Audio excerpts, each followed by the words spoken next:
Yorkshire completed their first LV County Championship victory of their season as they saw off Leicestershire to win by an innings and 22 runs in spite of a fine career best performance from Matt Boyce.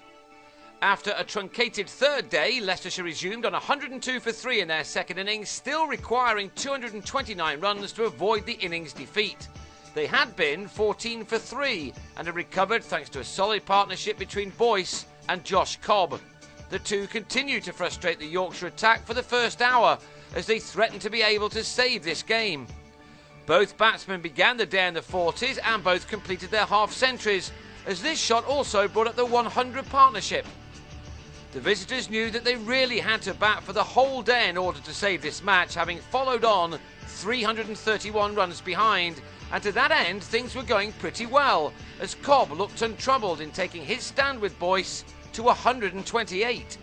Cobb had made 69 of those, but was then out leg before to give Stephen Patterson his 4th wicket and leave Leicestershire on 142 for 4. That soon became 149 for 5 as Ned Eckersley was bowled around his legs by Tim Bresnan to go for 4. With 45 minutes to go until lunch, Yorkshire would have been hopeful of having much of the afternoon off to enjoy Scarborough, but Leicestershire had other ideas as Wayne White joined Boyce to keep the bowlers at bay for the next 2 hours. White is having a good season with both bat and ball, and in what was a pretty bad game for his team on the Yorkshire coast, White performed admirably. He took 5 Yorkshire wickets when they batted, and he was now going well with the bat himself. At times he made batting look rather easy, here effortlessly placing a ball from Joe Root over the long-on boundary for 6. Another 4 took him to an excellent 50. That was his 7th 4 to go with that 6. He'd been at the crease for 76 deliveries at this stage. Boyce had moved through his innings rather more serenely but no less effectively. Steadily, he and his partner were giving their side a real chance of saving this match.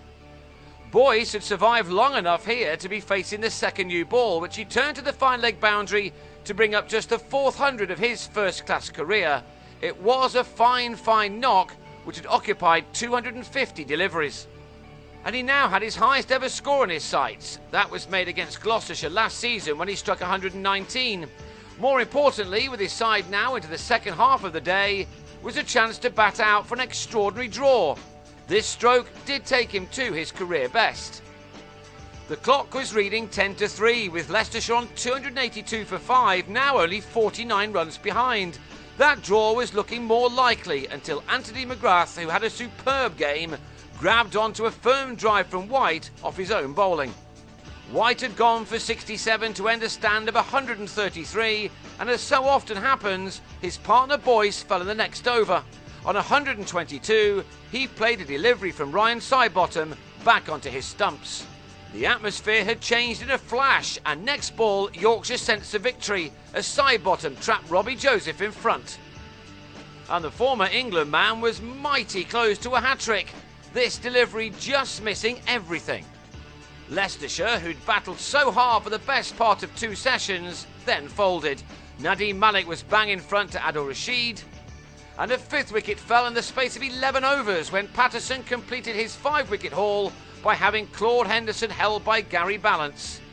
Patterson ended with figures of 5 for 77 as Leicestershire slipped from the relative safety of 282 for 5 to 309 all out. That gave Yorkshire a win by an innings and 22 runs, and that gave them 23 points. Leicestershire did not like to be beside the seaside. They took only 1 point from this match.